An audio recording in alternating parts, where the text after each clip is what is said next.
Welcome everyone to our, there we go. Anyway, welcome everyone to our Startup and Venture Capital Club series. This program is brought to you in partnership with the wonderful folks at Hopkins and Carley. Hopkins and Carley is a Silicon Valley law firm with a long history of working with technology startups across a myriad of industries and at all stages of your journey. My name is Denyse Cardozo, and I am the Executive Director of Silicon Valley Forum. For those unfamiliar with the work that we do, we are a 38-year-old nonprofit organization supporting the global startup and technology ecosystem. So we create content and organize over 50 programs and events per year, including boot camps for global entrepreneurs, conferences, panels, pitch events, VC office hours, and really a lot more. Our signature Women in Tech Festival is in its 7th year and happening this October. If you are interested in speaking or attending or even sponsoring the initiative, please jump on over to our website after today's program at siliconvalleyforum.com to check it out, as well as all the other great initiatives that we are working on right now. I want to thank you all for joining us today, and just a reminder that today's event is being recorded and everyone will remain muted throughout the duration of the program. However, we do encourage you to put your questions to our speakers throughout the talk by using the Q&A box located at the bottom of your Zoom screen.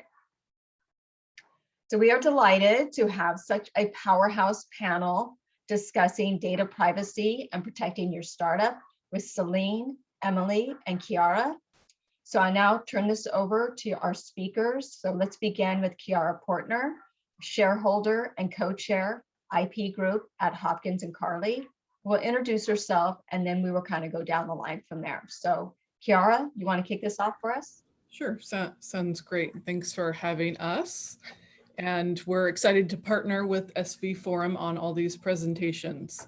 As Denyse said, I'm the co-chair of Hopkins and Carley's IP department.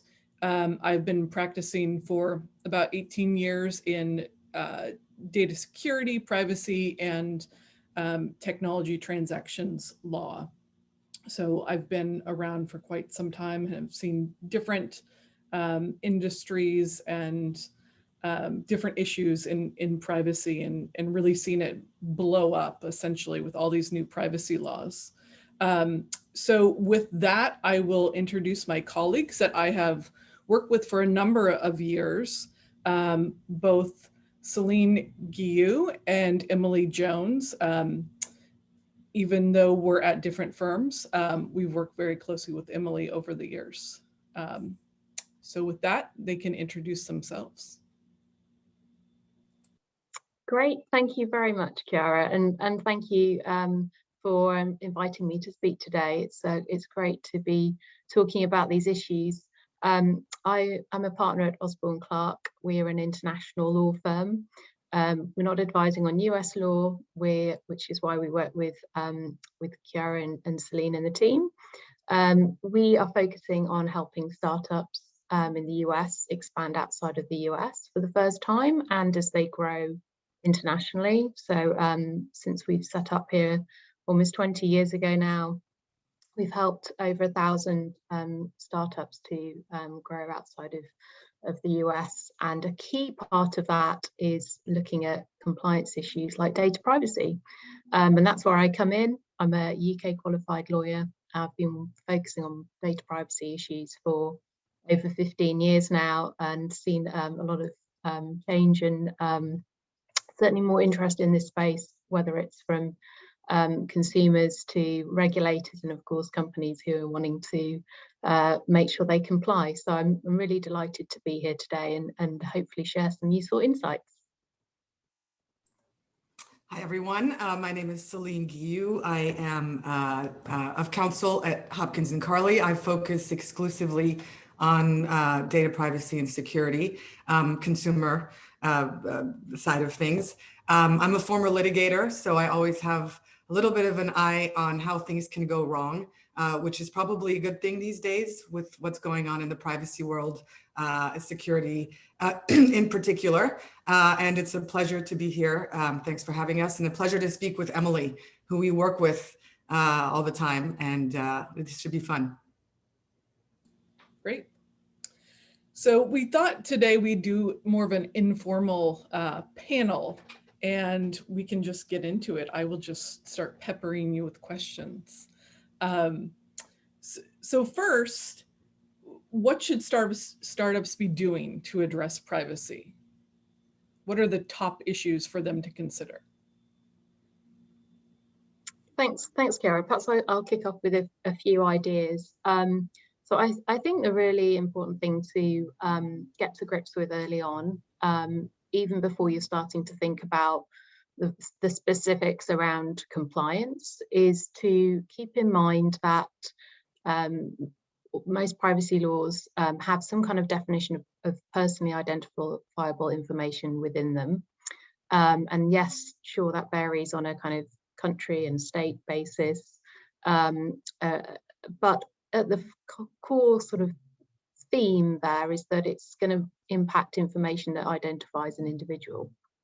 So having a really good handle on what kind of data that you're collecting through the product you're developing or the service that you're looking to offer is going to put you in a really good place.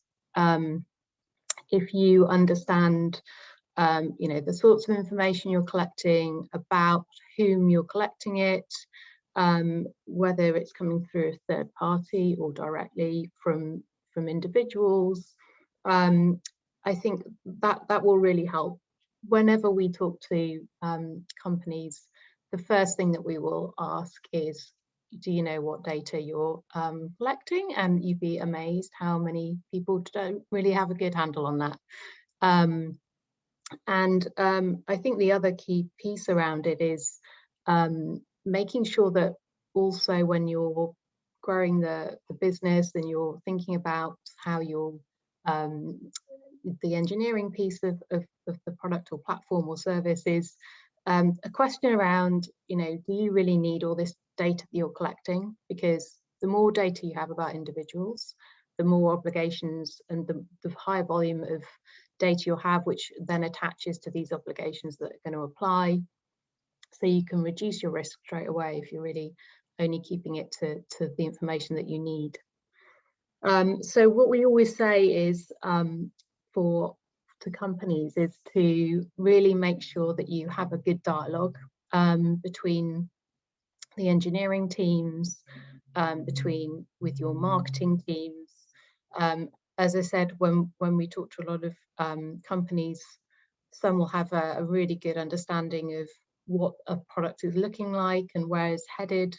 But if there's a mismatch of that, you can start to get into difficulties because one part of the business is building out around on a set of sort of premises, and another is thinking that they're doing something totally different. So being aligned is really important, certainly on the sort of engineering side, because so much of what you have to do at whatever point it is in terms of compliance will sort of flow off of that. I think the other really important piece is to be talking with your marketing teams as well. So, in the context of marketing, whether it's directly to individuals and consumers or whether it's to business contacts, you're going to have information that identifies individuals. And again, understanding where people are getting that data, how they're using it, where they're targeting, where those people are based. That is really going to help you understand which laws apply, what your obligations are, and have a much better handle on compliance as a company. And I think what the other really important piece, and this will apply regardless of what laws specifically relate to your business, and Celine will talk a little bit more about some of the sort of sector specific laws, but security is going to be important whatever you're doing. Obviously, it makes very good business sense to ensure that you've got a sort of robust data security kind of policy and protocols and systems, etc. in place, but that is going to be a key feature of pretty much every single privacy law. And so if you've got a good if you're starting off in a good place and you've got a strong robust approach to security from the outset, that is also going to help you hugely. I think one of the big pieces around the big European law, GDPR, which I'll be sort of talking a little bit about throughout this session, is that it's quite vague as to what security measures you're expected to have in place. It talks about appropriate technical and organizational measures to ensure security.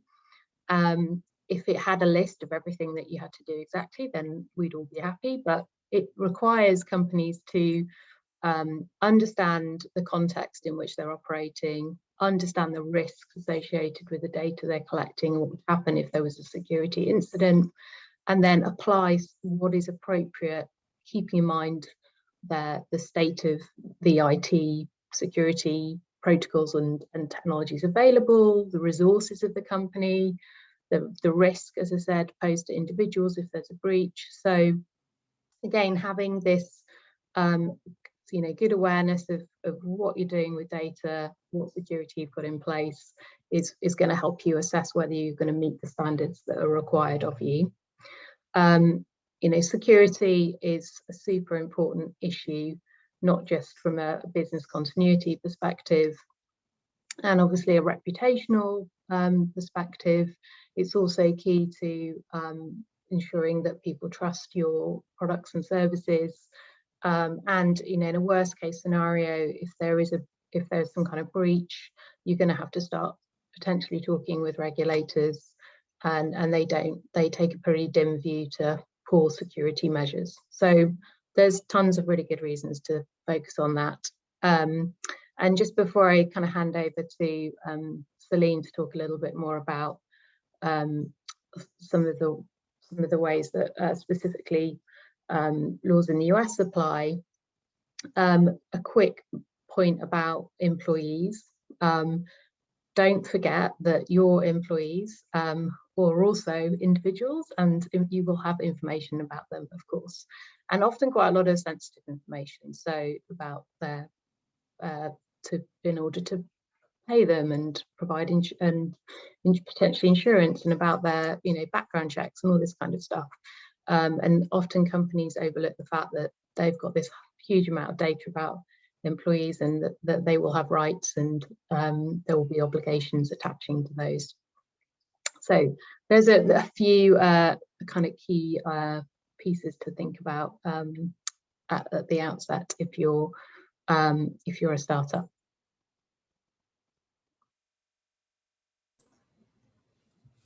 Yeah, and I think a lot of companies ask us, how easily am I going to have to deal with multiple privacy laws? And obviously the GDPR and the Ccpa, or the California Consumer Privacy Act here, are probably the two most famous consumer privacy laws right now. But even for startups, multiple privacy laws might apply. You have to remember that there is no global privacy law, and we're going to get into that in a minute. But different laws may apply because you're doing business in different countries, or because you're collecting different types of personal information. Emily calls it personal data. I call it personal information, but it's all the same essentially, at least for GDPR and Ccpa. So it's really important to keep all of this in mind as you're mapping your data across your teams, as Emily pointed out. I'll let Emily speak to the EU, obviously, but in the US, companies have to deal with a huge patchwork of laws. It's really mind-boggling. US laws have typically been sectoral. So just to give you a couple examples, because I could go on for a very long time here about this. Companies that collect health information, certain entities like your doctor or insurance company are subject to HIPAA. We've all seen those disclosures when you go to the doctor's office. Financial institutions have to deal with their own set of rules, including the Graham-Leach-Bliley Act. But overlapping with that are laws at the federal level that apply to age groups. For instance, Ccpa, which is applies to data on children under 13. And then, of course, there are laws that apply to specific activities like CAN-SPAM, which regulates direct marketing email communications. So that's a lot of moving pieces. And then, of course, you have to add state laws to this, which, just to make things nice and simple, really, you know, you have to really kind of come at it from different angles. We're going to focus on California because that's where we are, and because California is probably the most privacy-friendly state in the United States, although other states are starting to pick up steam. In California, unlike most other states, privacy is a constitutional right. And so from there, we've really seen quite a flourishing of laws. The first one in 2004, one of the main ones, was Cal-OPA, which is a law that requires all operators of commercial websites to have a privacy policy that contains specific disclosures. There are other laws. There's a law called the Shine the Light Law on marketing disclosures, which I'll talk about in a minute. But the one that most people focus on these days is the CCPA. And the CCPA became effective in January 2020. Startups often assume that they're not subject to it, but that's not necessarily the case. It does not apply to all companies that do business in California, but those that meet one of three thresholds at the very least. It's a much stricter law, and it has a lot of new consumer rights that are foreign concepts in many ways at the state level in the United States. The EU is much better versed in this. It has a very broad definition of personal information, which is really a new thing as well for California. And it has a private right of action for certain data breaches. And I'm saying this because this is very important. Emily just spoke about how important it is to secure data, but that's a big component of the CCPA, and companies should really, be mindful of this. So when we work with companies, no matter where they're located in the world, we're just going to always make sure that CCPA, whether they meet one of the three thresholds. But California is not alone, as I mentioned. Virginia just passed a new comprehensive consumer privacy law that goes into effect in 2023. Other states are looking at it. We also have certain industry standards, like the PCI standards for the payment card industry. If your business is collecting payment information directly, you're going to need to contend with those. And then there are some very data-specific laws. I want to bring one up because this is coming up a lot for us, and that is biometric information. Illinois, several years ago actually, passed the Biometric Information Privacy Act, BIPA, as we all know it. And it's a quite strict law which has a private right of action. You really need to think about that. A lot of companies are collecting this information. So anyway, I'm going to pass it on to Emily. Of course, we have data breach laws everywhere, but we can't cover every single one of them. So I'll let Emily speak to the EU because that's an important one as well. Good, Emily. So how easily are companies caught by the GDPR or subject to it? Yeah, so just a very quick bit of background. There's been some forms of privacy law in Europe for many, many years, and this isn't a new concept at all. It is a human right in Europe, so it's very fundamental to people. And up until almost exactly 3 years ago, in fact, the law in Europe covering privacy did not directly affect companies that were not actually physically located in Europe. And so we, for many US companies, it had a sort of relatively peripheral impact. But that all changed when GDPR came into force in May 2018, because for the first time, that law had an extraterritorial effect. So it means that you're caught by it if you're based there, if you have an entity, you're established in Europe, which is pretty straightforward. But even if you don't, even if you have not set foot in on European soil, if you are offering goods and services to anybody that's located in Europe, or if you're monitoring or tracking their behavior, for example, through collecting cookies and other sort of information from websites, then you're going to be caught by GDPR. So that law has had a huge impact for US companies, because for the first time they're directly caught by those laws. A very quick point as well, GDPR is, in contrast to laws in the US, it is a comprehensive privacy law. So it covers information that identifies individuals in any context, whether it's health, finance, government, you name it.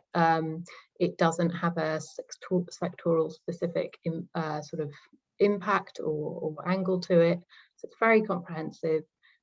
It was designed to be a harmonizing law, so if equally applying across all of the UK, has retained it post-Brexit and all across the EU.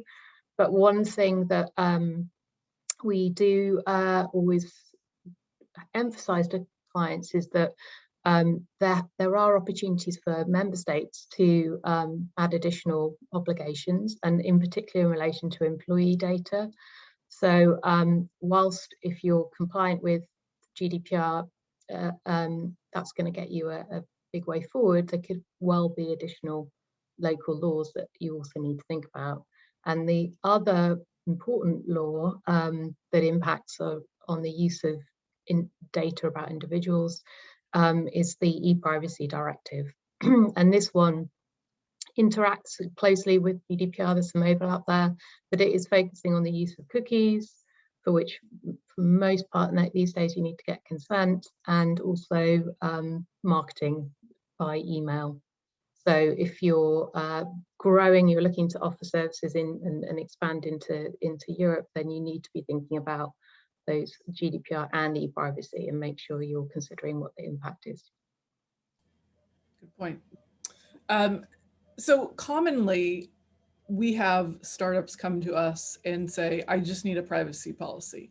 Or they say, I copied this other privacy policy from my competitor's website. It's probably all I need. Can you bless it? Take a quick look at it. What do startups really need in terms of documents and policies? I'm going to start with this one because we see this all the time. So copying a privacy policy is never a good idea. It's a terrible idea because inevitably companies that do that will wind up making statements that are wrong or that are contradictory, and that can actually get you into more trouble. A lot of these laws actually need some deeper analysis. That's the case certainly of CCPA. Emily can speak to GDPR, but just figuring out if your company sells information can be quite complex. So if you go ahead and just throw that in there, you could be getting yourself into trouble. And even your closest competitor could be handling data in a very different way. So, your privacy policy is meant to say what you're doing and to reflect your actual privacy practices. So copying it from somebody else, it really is not a good idea. And often companies that do that throw in the kitchen sink in this overabundance of caution. And that's where all of a sudden they're handing rights to one person or another when they're not supposed to. It definitely is an issue. We also see a lot of the $10 a month AI platforms. Some of them are fine for very, very basic privacy notices, but those also can't really understand the complexities of some of these laws. So I would caution you against it. We see very often companies that bring us these policies that they've cut and paste from their competitors. And who knows if their competitors' lawyers are any good, or the person who drafted the privacy notice. And in fact, we'll have companies saying, we never sell your information, and then include a shine the light marketing disclosure in the very same policy, which indicates that you are selling information. I've seen policies where laws from countries I've barely even heard of are referenced in the privacy notice, or saying that they don't use cookies, and then if you run a cookie report, you're going to find 55 tracking cookies. So it's really not a good idea. And you have to remember that a lot of people don't read privacy policies. I do personally, but people in the EU tend to read them, and regulators read them, and that's who we care about. The FTC takes its consumer protection role quite seriously, as do a lot of state AGs, and they will look at privacy notices. And they actually have said your notice needs to say what you do and do what you say. So basically, you have to be transparent and truthful and accurate. And if you're not, they'll hold it against you. You should also look at rules as to when the notice needs to be provided to consumers. Usually it's at the time of collection. But the privacy policy is really just the starting point. That's your consumer facing document, but there are a lot of other things that need to go on behind the scenes. I'm going to let Emily talk about that a little bit, if that's okay. Yeah, sure. And just to add, I think, the privacy policy is serving a couple of purposes really for you. It's an information provision document, so it's being transparent about what you're doing. Even if you're not directly interacting with consumers as part of your products and services, you're going to be doing something as a control of that information that you need to convey. And if you have a prospective customer in Europe on a business front, on an enterprise side of things, your privacy policy will say a lot about your approach to compliance, and it does. It is an important document to kind of get right. But as Celine says, the privacy policy is kind of really the tip of the iceberg, certainly from a GDPR perspective. I think that's one of the areas that we've seen evolve most in the last sort of 3 years is the expectation around that documentation behind the scenes. And I think the thing to think about as a startup is the expectations of regulators as to what documents a startup is expected to have versus a very sophisticated mature business are going to be different, but there are certain things that are going to both help you to comply, but also will provide you with a really good story to tell if something goes wrong and you need to prove that you've done some of this stuff. The GDPR is a very principles-based law. As I said, it doesn't tell you exactly what to do, it just gives you broad principles about what you need to think about. And so as well as doing the right thing, you have to show that you're doing the right thing, and the best way of doing that is around a policy. So as a sort of some examples, we would typically provide and advise companies to have some kind of internal guidance document for employees that says, okay, if you're involved in any way in the handling of any personal data, this is what you need to be doing. A security policy, you may have fantastic security measures in place, but having them in a document is going to really help you. An incident management policy, if there's a breach, what do you do? Even guidance around what happens if somebody writes and wants to exercise their rights to access data, for example. There's a huge host of things, and they provide as I said, they required from a compliance perspective. They also really show a great demonstrate have a great educational value. They will help to guide your employees. And also, even if you're starting small, as you scale your business, it will make things a lot easier. I think with the pandemic, obviously, people are not all in the same place anymore. They're distributed. We're working remotely across the US and potentially other parts of the world. So it's much harder to have those conversations when you're in the same office, as you would in the office, as when you're more remote. But if you can have a set of documents that people can refer to, and know what they need to do in a certain situation. That's going to help hopefully kind of make sure people know what to do, and also kind of reduce the risk and the fallout of any kind of issues that occur. So yeah, documentation, I'm afraid it's not the most exciting thing in the world, but it is really important. Yeah, and actually, I was just going to add CCPA for companies that are subject to it actually specifically mandates training on consumer rights for people, for employees or staff who are handling, personal information.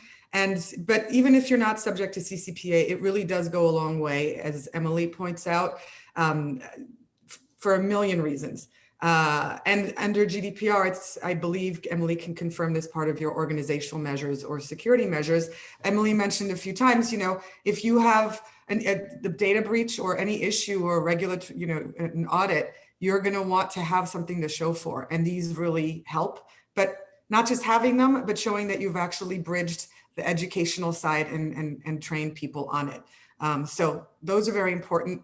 Another thing to think about, moving away from internal policies, are your contracts. And I want to talk about the data as a supply chain. A company receives data and will share it with other companies, whether it's AWS or MailChimp or whomever, service providers. Sometimes a company is sharing it with you because you're a B2B service provider. It's really important to understand that supply chain, understand what your contracts say. If you're a B2B service provider, as I mentioned, your customers are going to want to make sure that whoever is you're subcontracting to process the information has specific requirements in place, and that they can't just do whatever they want with the personal information. And it's a specific requirement of CCPA. Excuse me. I know it's the same under GDPR. This is the big DPA, or data processing agreement. Emily, you want to talk about that for a minute? Yeah, sure. So the GDPR mandates certain clauses are included in any agreements that are between a controller of data, so that's the entity that is deciding what data is being collected and how it's being used, and a processor who's going to be the one that's processing data on behalf of that controller. And the reason being is that regulators want to make sure that not only are there specific and direct obligations on everybody that is in this kind of data ecosystem, but they also want to make sure that there's some contractual backing and, if you like, for those legal obligations. So there's the requirements under GDPR, and then there's the contractual piece on that as well. And I think, so if you're selling into enterprise customers in Europe, they are either going to give you their data processing agreement, or you're going to want to give them yours. And that is going to have some very specific information. And you want to make sure that you've got everything behind the scenes that you can, to ensure that you comply.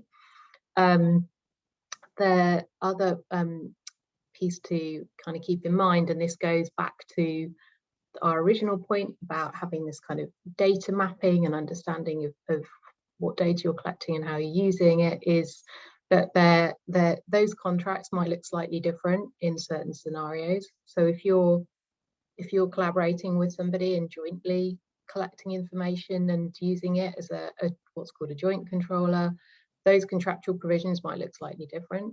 But if you don't know what kind of data or how you're using it in the first place, it's very difficult to make sure that your DPAs, that your contracts accurately reflect what's going on in practice. And ultimately, you want to make sure that you're protecting your business from any kind of fallout, from any issues, and that you're basically clear on the relationship that you have with your suppliers or vendors or customers or users or whoever it is. I know Chiara has another question, but I just want to add one last thing to this idea of what you need for private, is a privacy policy alone sufficient or sufficient on its own? Legal compliance also means coordinating with your tech team. You really need to make sure that your technical implementations are coordinated with all the compliance work that you've done. There's a lot of talk these days about dark patterns on the internet. And examples of that are, having a privacy notice that you had your lawyer spend hours or not hours, but time working on, and then, you have consumer rights that they can't exercise because there's no way to get there. Or cookie banners, and this is something Emily, I'm sure, sees all the time, that are served and that basically manipulate users into making the wrong choice because they've emphasized a certain font or color to get them to, opt into things that aren't necessarily privacy friendly. This could actually make your compliance efforts fall through. So you really want to talk to your tech team and have your legal team coordinate so that you're engineering your systems in a way that they don't need to be re-engineered because they're just not actually following what you're required to do. It's obviously the best way to have consumer trust. But also, if you are not collecting data in a compliant way, that data may not be any good. It may not have any value. So it's really important to implement things properly. Yeah, that's a good point. Your documents need to match what you're actually doing. I mean, that's a key component here. Let me ask, what should companies be thinking about in terms of if they're a business to consumer company versus if they're a business to business company? What are the differences there in terms of privacy? Well, we are seeing a lot of B2B companies that tend to feel that they don't need to deal with consumer privacy laws because their customer base is other companies.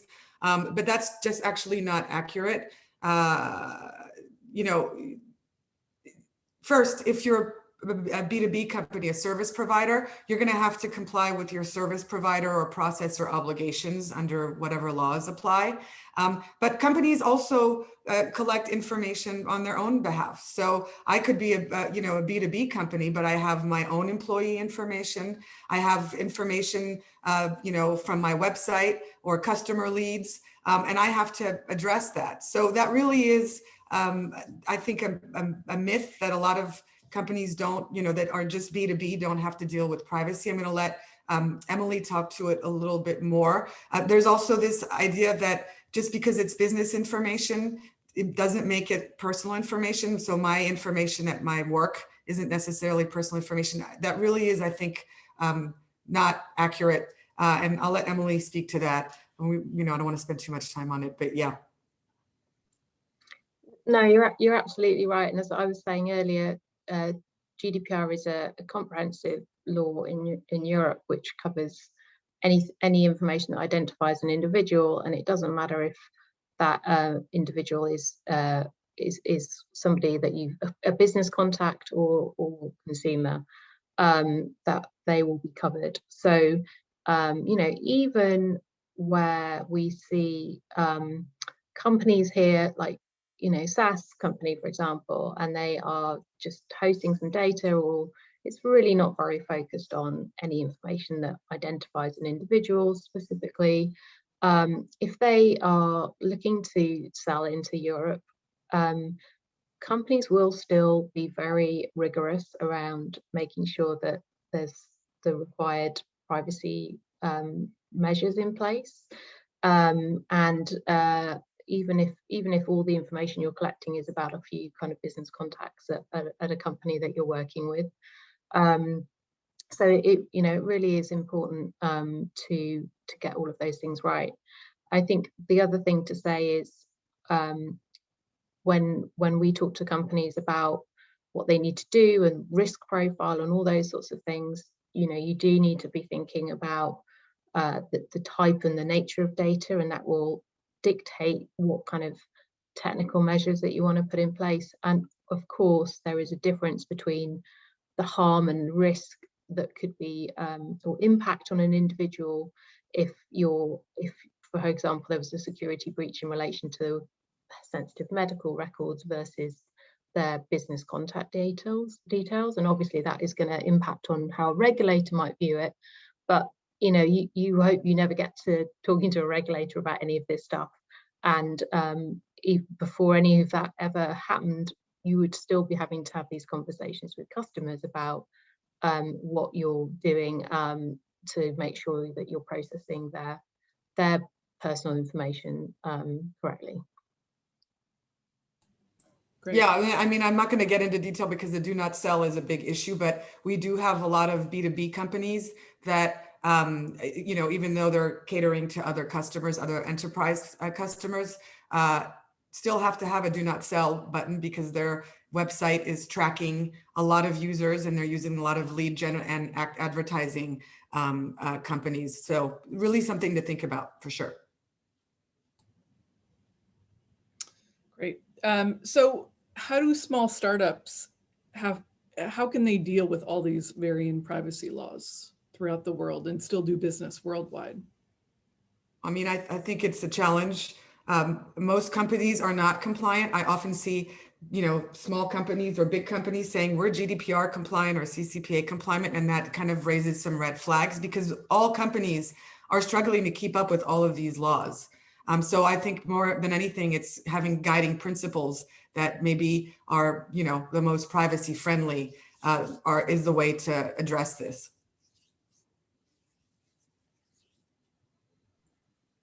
And I mean, you know, sorry, you were going to say something, Emily. Go for it. Well, I was just going to say I completely agree. I mean, even the biggest companies will be struggling with dealing with compliance across multiple countries around the world.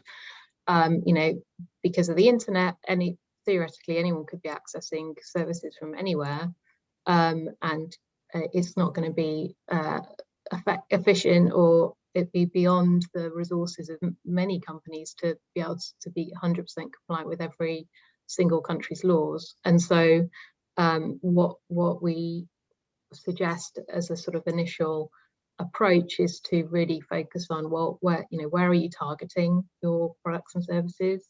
Where are your main markets? Focus on those first. If it does involve the UK and Europe, that's actually great because the GDPR is a high standard, and so you're going to get yourself a fair way down the road, especially if that's combined with CCPA. So you're going to tick a lot of boxes for many other privacy laws globally, especially in Asia these days. But you know, as you grow, it's really important to make sure, and I think this is an important point in general for privacy law. You know, this stuff doesn't stand in stone. The law's evolving, technologies are evolving, what you're doing with data will be evolving. So don't assume that if you've done an analysis now that is still going to hold true in a year's time. It will not. I can probably guarantee it. So coming back and talking again to the business about where they want to go next and what their plans are, and then making sure that you address the risks from a compliance perspective, maybe take advice in another country or look at some additional compliance is really important, because that will help you to kind of get ahead of these issues and make sure that you're putting yourself in the best position. Yeah, and I would say, you know, you mentioned this earlier. One last thing I would add is don't hold on to too much data. Companies, certainly in the US, tend to hoard data. The more data that you have, the more at risk you are. And so, you know, security really should be the common thread. That should be something you prioritize. Even if you can't keep up with all of the changes in the law, that is the common denominator. Security incidents are up.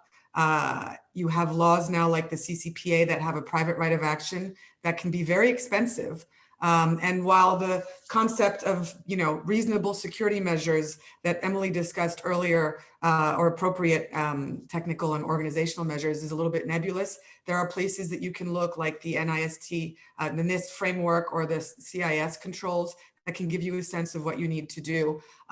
Encryption, things that are get out of jail free card, at least with a lot of the US data breach laws. There are a lot of things that you can do to protect the data, because in my opinion, that is one of the number one things you need to do. You have privacy and security that go hand in hand, but that should be a priority.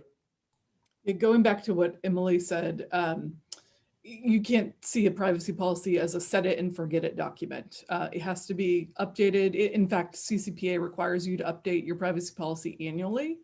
And that's a good idea because you need to make sure it's accurate and telling people what you're doing with the data, what you're collecting. Inevitably, someone in marketing might start doing something different and hasn't talked to legal or their privacy officer, and you need to really have that communication where things are transparent. And speaking of transparency and accuracy, a lot of these laws in the world, especially in the US, are based on FIPS, or the Fair Information Privacy principles, which are notice, giving people notice, transparency, again, giving them some choice in privacy, access to their data, and security, like Emily and Celine have been talking about.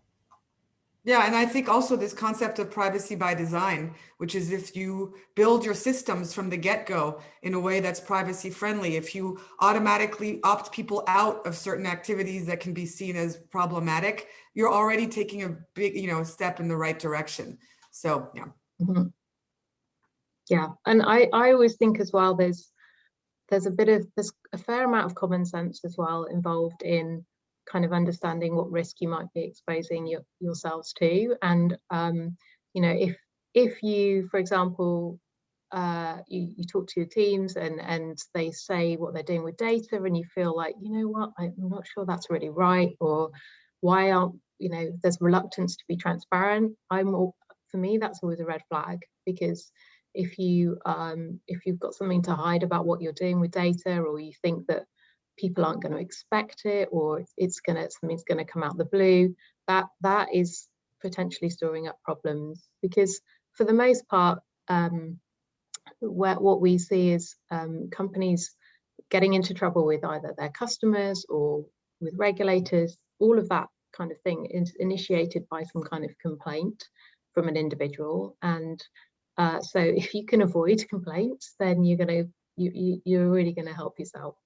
And most people, particularly in Europe, will complain if they feel like they've been deceived, or they feel like they're getting information from somewhere that they weren't clear about before. They don't feel comfortable about something.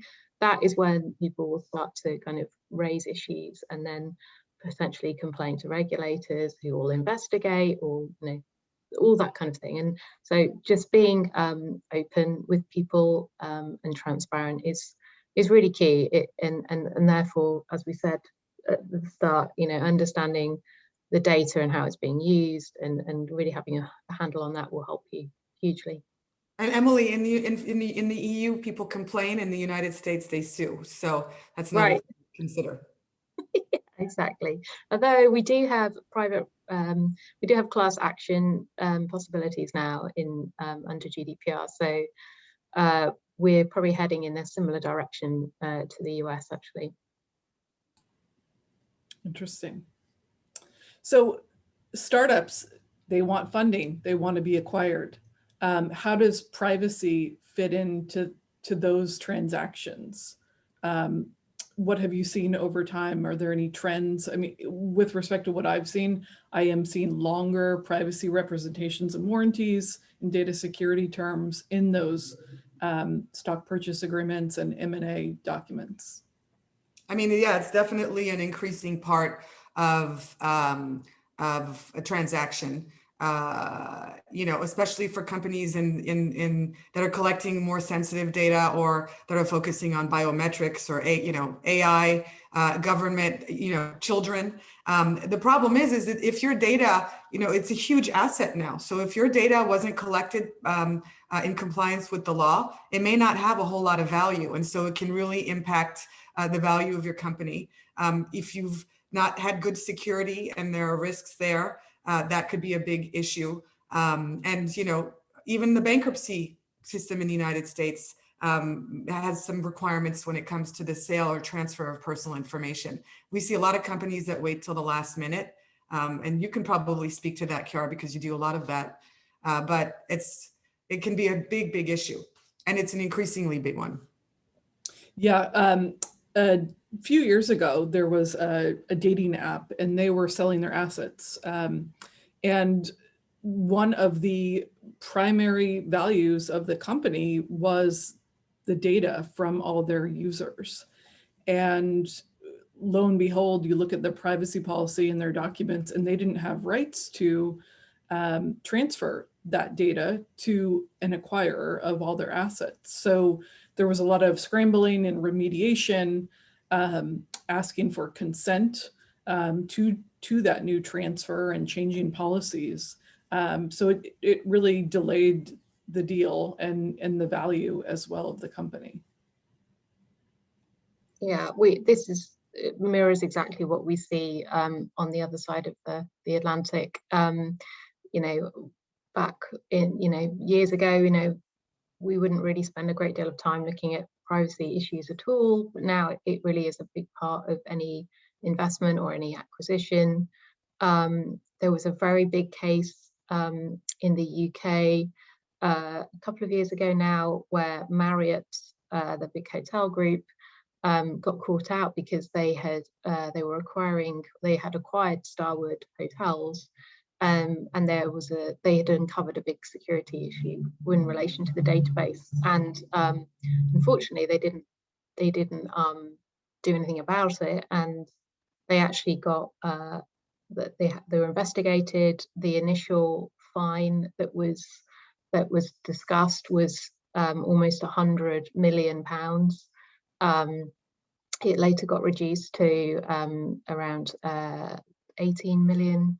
So these are not sort of insignificant amounts, but the point is that, even that a company like that is looking to acquire a business is going to want to do some decent due diligence, because they don't want to have liability for something that happened in the past in relation to that company. And if they think there's a big risk, they'll chip away at price. So that's not a place that anyone wants to be. So getting a good story on privacy at an early stage, having the right kind of external documentation backed up by appropriate internal process and documents and awareness is really important at an early stage. And I think that's my sort of overall message from today is it's never too early to be thinking about data privacy issues and to be having those kind of on your mind. I agree 100%. The sooner the better. With that dovetails into one of our questions in the Q&A box. So the question is, for a startup that doesn't have money to hire a lawyer to write its privacy policy, what would you recommend? Well, there are, that's obviously a tricky question. There are resources out there. Maybe if there is a way to speak with a privacy attorney who can at least put you on the right tracks. Writing a privacy notice, obviously it's become a legal document, even though it's just saying what you're doing. So really all of the data mapping that Emily was talking about at the beginning is stuff that is internal. If you understand your data flows, what's coming in, what's going out, why you're collecting it, what teams, who you're sharing it with, you've already done part of the work. And actually, if you look at the structure of a privacy notice, in many ways, that's what you're doing. Writing your own policy, I would certainly see if you can have an attorney look at it without spending the time drafting it, if you don't have the money. But it's just, understanding your flows really is the first step. I don't know, Emily, if you have any other suggestions or a different perspective. Yeah, no, I think that's right. I think if I think there are some very good online resources. I think particularly for kind of small businesses, the UK regulator, the Information Commissioner's Office, has some really great resources and guidance, which is written, and directed specifically at smaller businesses that might not have the kind of money and resource to, engage lawyers, and tries to kind of explain what they would be looking for in a privacy policy. And so that can be a real help in just understanding particularly, from a GDPR perspective, what would be needed. And I think it's, if you're going into if you're in a business which is looking at more sensitive data, and I'm not sort of talking about sensitive in a legally defined way, I just mean sensitive like financial, health, or children's data, I really think it's important to kind of think about prioritizing certain like legal documentation, because as soon as you get into any of those kind of areas, you're definitely potentially exposing yourself to higher risk, which could, for the sake of a small investment at the outset, could save you quite a lot of money and time later down the line. Absolutely. Right. I wouldn't assume that you can't afford a lawyer just for a privacy policy, even though we're talking about all these other documents that you need that external privacy policy, particularly if it's a business to consumer company. You do want to get that right and make some investment at the outset. All right. Are there any other questions? I don't think there are. So I think that's it. Any last parting comments? Emily, you want to do honors? Yeah, know your data, I think, is my and be aware that privacy is the direction of travel is definitely to enhance more privacy rights globally. So whatever work you can do to look at privacy issues is going to be worthwhile, because these are not going away, and the penalties and risks are just growing. So yeah, do you think about it? I couldn't agree more. Okay. All right. Thanks everyone for joining us. Yes.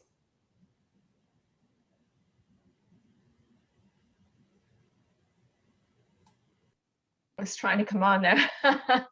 Yes, thank you so much. What a great conversation. So would like to really thank our speakers. So Emily, Celine, Chiara, thank you so much for your time. This is a great, this is an absolutely fabulous conversation.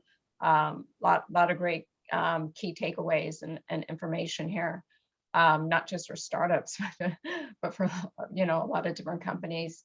So, and I want to thank everybody who attended today. So we appreciate your participation, and we hope to see you next month at our next Startup and Venture Capital Club event. And everybody all have a great day. Thanks so much. Thank you. Have a good day. Thank you. Bye.